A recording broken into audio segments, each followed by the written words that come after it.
नमस्कार दोस्तों, आप सभी का स्वागत है सबका समाधान यूट्यूब चैनल पर।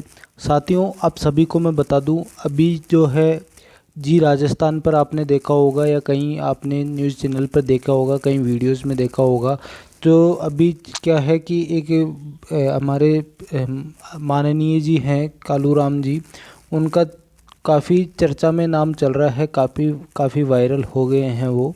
तो उसके विषय में मैं आपसे बात करना चाहता हूँ कि ऐसे कालूराम जी कई सारे हैं रीट लेवल 1 में। और ये आप अगर मेरे ऊपर भरोसा नहीं करते हो तो पिछले वीडियोस जाके देख लीजिए। लास्ट के 2-3 वीडियोस रीट लेवल 1 को लेकर मैंने वीडियोस बनाए हैं।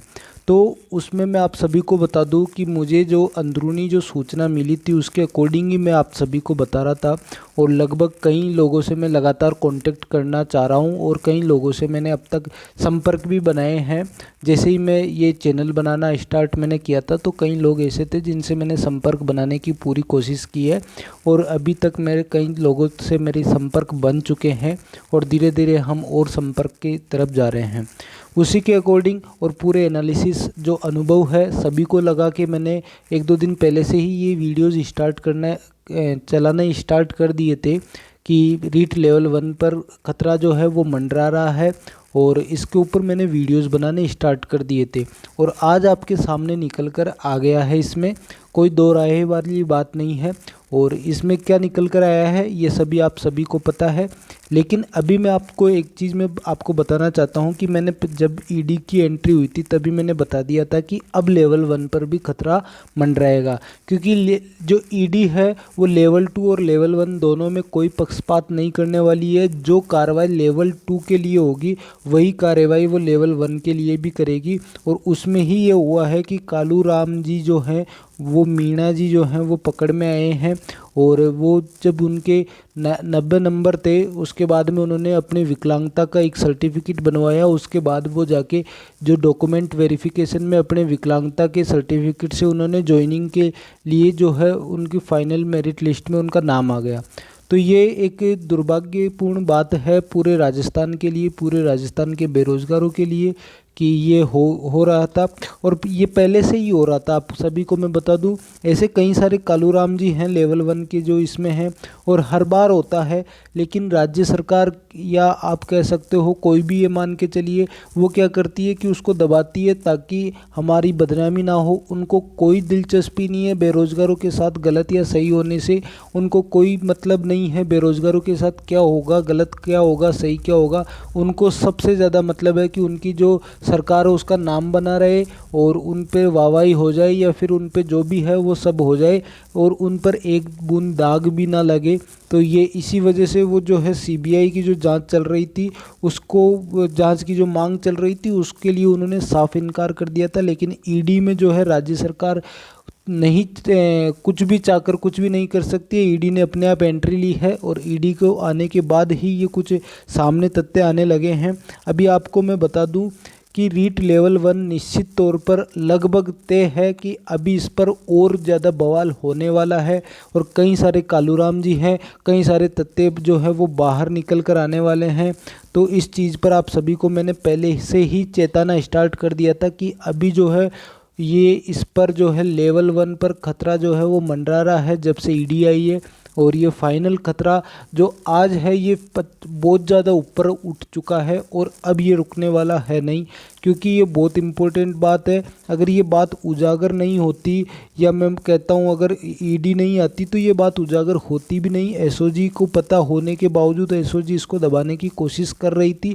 क्योंकि अगर एसओजी इतनी बड़ी एजेंसी है, जो एसओजी इतनी बड़ी जांच की भूमिका निभाती है, तो फिर उन लोगों को उन्होंने पकड़ा क्यों नहीं। ये एसओजी के जांच के होते हुए भी इन लोगों ने ज्वाइनिंग तक ले ली, ज्वाइनिंग तक के लिए अप्लाई कर दिया। ये बहुत बड़ी बात मैं मानता हूँ। फाइनल लिस्ट में डॉक्यूमेंट वेरिफिकेशन के बावजूद फाइनल लिस्ट में इनका नाम आ गया है। तो ये एक दुर्भाग्यपूर्ण बात है। और अगर यहाँ पर मैं आप सभी को कहूँ कि ये तो सही में ये सही नहीं हुआ है। और वैसे भी मैंने पहले ही कह दिया था कि देखो इसमें बहुत सारे लोग लिप्त हैं और इसकी जांच अच्छे से नहीं हुई है लेवल 1 की। और जब ईडी ने एंट्री ली है तो वो लेवल 1 और लेवल 2 दोनों की जांच करेगी और इसमें कई लोग बाहर निकल कर आएंगे। ये मैंने पहले ही वीडियोस में बता दिया था। नहीं विश्वास हो तो मैंने कोई वीडियो डिलीट नहीं किया है, जब से मैं वीडियो डाल रहा हूँ प्रत्येक वीडियो है चैनल पर, आप सभी वीडियोस को जाके देख सकते हो। अब जो सत्यता की जांच हो रही है आप सभी उसकी सत्यता की जांच खुद कर सकते हो। अब इसमें हुआ क्या है कि कई स्टूडेंट्स का जो है वो नंबर आ चुका है, कईयों ने फाइनल, कई जो है पढ़ने वाले हैं उनका भी नंबर आ गया है, कईयों के जो है नहीं, जो जिनका वेटिंग लिस्ट का इंतज़ार है। सभी के लिए मैं कहता हूँ कि देखो सिक्योरिटी के लिए आप जो है रीट 2022 की तैयारी स्टार्ट कर दीजिए। ये बहुत इंपॉर्टेंट बात हो चुकी है, रीट 2022 की तैयारी आपको स्टार्ट कर देनी चाहिए आज और अभी से स्टार्ट कर देनी चाहिए। क्योंकि लेवल 1 रद्द होगी या नहीं होगी कंफर्म तो नहीं है, लेकिन इसमें आपको मैं आप सभी को बता दूं जो आपका इंश्योरेंस भी तो नहीं है ना इसमें कि ये रद्द नहीं होगी, आपको ज्वाइनिंग मिली ही जाएगी। क्योंकि अभी इतने बड़े खुलासे हो रहे हैं, थोड़े से खुलासे लेवल 2 में होते ही तुरंत सरकार को जो है वो रद्द करना पड़ा था, एक दो खुलासे बाहर आते ही। और अभी लेवल 1 में इतने खुलासे हो रहे हैं, लोग जो है नंबर कम आने के बावजूद 90 नंबर आए हैं और वो ज्वाइनिंग ले रहे हैं। तो ये तो एक बहुत बड़ा दुर्भाग्य वाली बात है। और ऐसे कई सारे कालूराम जी निकल के आने वाले हैं। तो इसमें मैं आप सभी को मैं बता दूं कि आप सभी जो है रीट 2000, देखो ये मनोबल तोड़ने की कोई बात नहीं है, इसमें आप ये समझो कि मनोबल तोड़ा जाएगा। देखो सच कड़वा होता है, लेकिन आप सभी को मैं तहे दिल से आपके सहयोग के लिए या आपके हित के लिए ही बोल रहा हूँ कि टाइम निकल जाए, जो समय आपका है वो निकल जाए, उससे पहले आप जो है 2022 की तैयारी स्टार्ट कर दीजिए। क्योंकि मई ही आने वाली है, मई के बाद जून, और मई जून 2 महीने बच रहे हैं। इसके बाद जुलाई को, तो 23 जुलाई को आपका एग्ज़ाम है। तो क्योंकि अगर ये होगा लेवल 1 तो इसकी पात्रता भी रद्द होगी।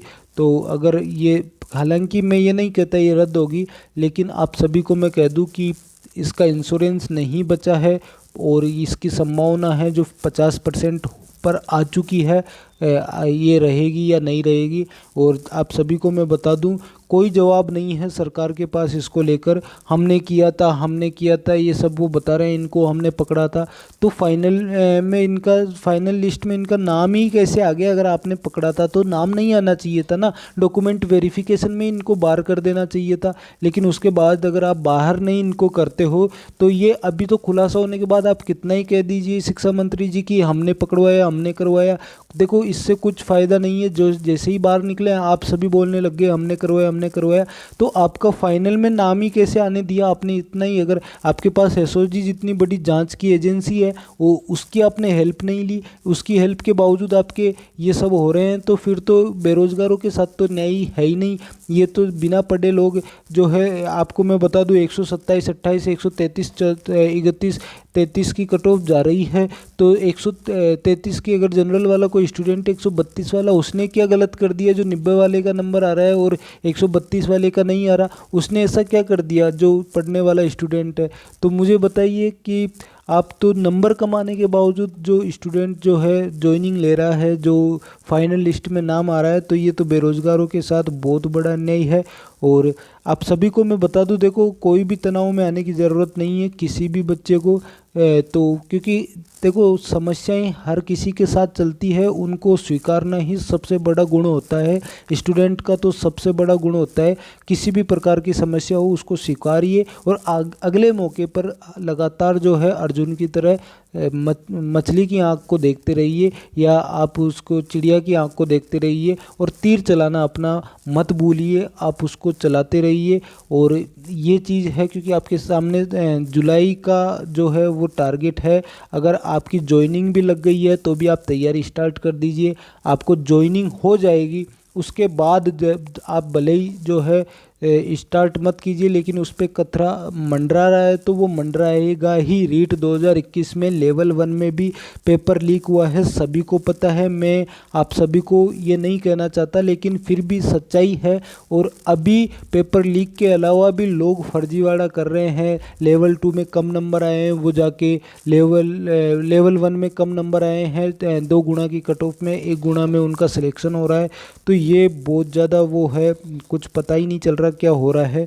तो इसमें मैं आप सभी को यही कहूँगा कि बिना आप अपना मनोबल तोड़े, बिना आप तनाव में आए, तैयारी स्टार्ट कर दीजिए। और लगातार, क्योंकि आपकी तैयारी है, आप सभी को मैं बता दूं, आपकी तैयारी अच्छी है तो आप पात्रता परीक्षा की तैयारी में सिर्फ और सिर्फ टेस्ट सीरीज दे लीजिए। इससे ज़्यादा आपको ज़्यादा करने की ज़रूरत नहीं है। सेकंड पेपर की तैयारी स्टार्ट कर दीजिए। ये देखो, एक व्यक्तिगत राय मैं दे रहा हूँ, मैं कोई कोचिंग नहीं चला रहा, मैं कोई कोर्स नहीं बेच रहा, तो आपको स्वार्थ के तरीके से मैं नहीं बोल रहा हूँ, आपको पर्सनली गाइडेंस है, पर्सनली आप सब तक जो है निजी आप तक जो व्यक्तिगत राय है वो दे रहा हूँ मैं।